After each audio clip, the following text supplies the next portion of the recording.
मेरे अमृतांश सभी प्रिय बच्चों, मेरे लाडले भाइयों और बहनों, मेरे बुजुर्गों, माताओं, गुरुजी एक बात बड़े स्पष्ट तौर पे कहा करते थे कि दासा, अगर तुम्हारे पास प्रमाणिक गुरु नहीं है तो तुम्हें गुरु अच्छा नहीं मिला। ये बात अपने दिमाग में रख लेना। गुरु सच्चा नहीं है, गुरु लोभी है, गुरु कामी है, उसका देखने का नजरिया बिल्कुल भिन्न है। जो आपकी समझ से बाहर है तो समझ लेना वो आपका गुरु नहीं है। वो आपको कहीं ऐसी दिशा में ले जा रहा है जहां तुम्हें उससे कुछ नहीं मिलेगा। बात भी ठीक थी, ये बात तो समझ में आती थी कि गुरु प्रमाणिक ही होना चाहिए, जितना कहे उतना करे। मैंने पिछले एपिसोड में एक बात कही थी, या अध्यात्म में एक बात कही थी कि देखिए, आप बच्चे को लीजिए गोदी में, मैं ये आपको करके दिखाऊंगा, मैं ये आपको करके दिखाऊंगा।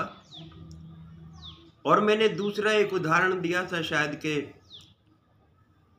चलो कोई बात नहीं, पहले इसी उदाहरण को लेंगे, इसको मैं आपको करके भी दिखाऊंगा। मैं आपसे ऐसा नहीं कह रहा हूं कि मैं कोई बनावटी बात कह रहा हूं, क्योंकि मैं आपको केवल उतना ही बताता हूं जितना मैं अपने गुरुजी के कहने से और अपने बुद्धि के प्रयोग से, अपने विवेक से, जो भीतर से मुझे आवाज आती है, मैं उसी के माध्यम से उतना ही कहता हूं। उससे ज्यादा मैं कुछ नहीं कहता।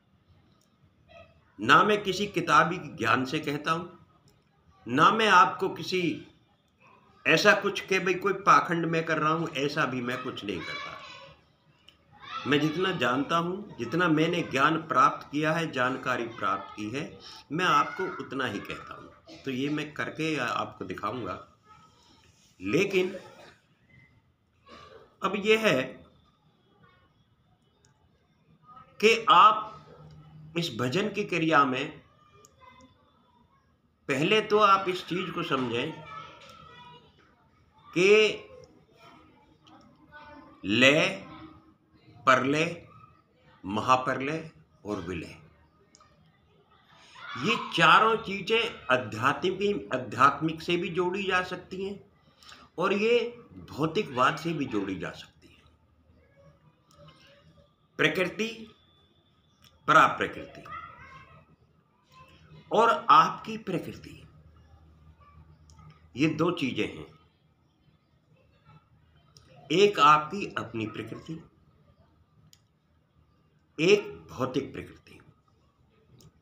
जैसे भौतिक प्रकृति को हम अपनी आंखों से, अपनी बुद्धि से, अपनी वाणी से, उसके बारे में अपने कानों से सुन सकते हैं, वाणी से व्याख्या कर सकते हैं, आंखों से देख सकते हैं उसको,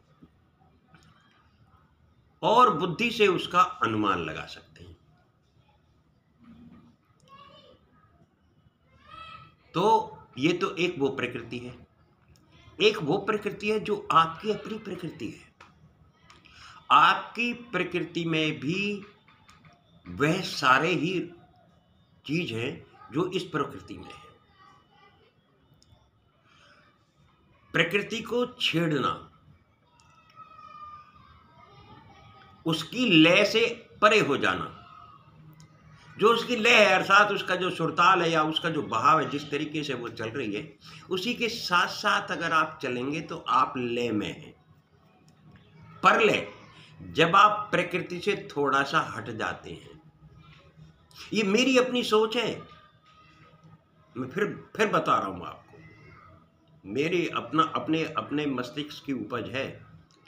और महाप्रलय, जब अत्याचार, भ्रष्टाचार, दूसरे के धन पे, दूसरे की संपत्ति पे कब्जा जमाना, जब दुराचारी हो जाए इंसान, मतलब कुछ लोग, कुछ संत पुरुष, कुछ सत्पुरुष तो रहें, लेकिन बाकी पूरी प्रजा, बाकी पूरा जितना भी ये विश्व का भंडार है, ये सारे के सारे की सबकी बुद्धि जो है ना, वो ऊंची हरकतों पे आ जाए, वो महाप्रलय होती है। और विलय, जब ये सब कुछ जो है ना इससे परे हो जाए, जब आदमी की सोच कुछ ना हो, स्वाय मार धाड़ मार पीट ये वो, अब इसको आत्मिक से जोड़िए।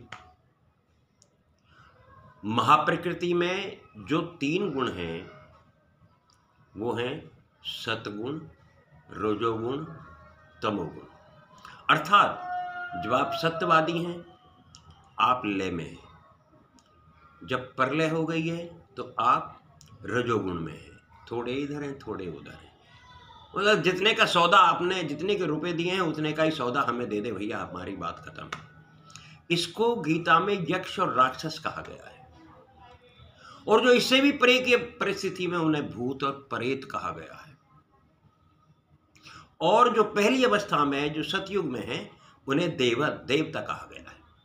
अब इससे परे की अवस्था को देखिए, जो तमोगुण से भी परे की अवस्था है उसको आप कलयुग या विलय की अवस्था कि अब कुछ नहीं बचा, अब तो कुछ ना कुछ होगा, तो ये आपके विलय की अवस्था है कि प्रकृति का नाश अब हमने कर लिया। अपनी प्रकृति हमारी उस प्रकृति के 3 गुणों के तहत है, सतोगुण, रजोगुण, तमोगुण।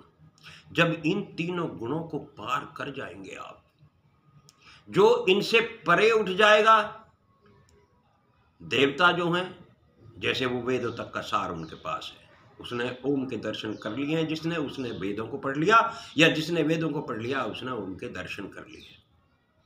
लेकिन जो इन अवस्थाओं से उपराम हो जाता है, परे चला जाता है, वहां फिर प्रकृति का विलय होना संभव है। तो ये बात आप जान लीजिए। और जो इस प्रकृति के इन 3 गुणों से बच जाता है उनके पास ये योगी की अवस्था आ जाती है। आप योगी की अवस्था, या अब आप अभी भी अगर कोई किसी किस्म का पाना बकाया शेष है या परमात्मा को पाना शेष रह गया है, तो भी आप सन्यासी की या त्यागी हैं आप तो भी, साधु हैं आप, संत हैं तो भी, तो आपका परमात्मा का पाना अभी शेष है। क्योंकि परमात्मा के पाने के बाद आपका पुनर्जन्म नहीं है, और इसी जन्म को, इसी मरने और जीने को वो नरक कहते हैं। कि नरक का कोई गंदा नाला नहीं, स्वर्ग की कोई मेरे पास बगीची नहीं। ये मरना जीना ही नरक है, ये मरना और जीना ही दुर्दशा है। आज के लिए इतना ही, कल आपसे फिर मुलाकात होगी। तब तक के लिए भारत माता की जय। जय हिंद की सेना। और बच्चों, आप देख रहे हैं, आपको शायद मालूम नहीं होगा, आपके यहाँ हर रोज कितनी एक विशेष धर्म के लोगों ने कितनी आफत मचाई हुई है। राम का नाम, अल्लाह का नाम उनसे बिल्कुल परे है। क्या सोच चल रही है, कोई थूक रहा है खाने में, कोई पेशाब कर रहा है, क्या क्या करते होंगे जाने, पता नहीं क्या क्या करते हैं। आज भी मैं एक देख रहा था, मेरा दिमाग तो बिल्कुल पूरी तरह सुन्न हो गया।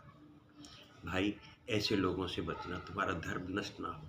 जब जगन्नाथ मंदिर का प्रसाद ही भ्रष्ट कर दिया से वहाँ का, तो बाकी बचा क्या? आप अपने आप को संभाल के रखेंगे।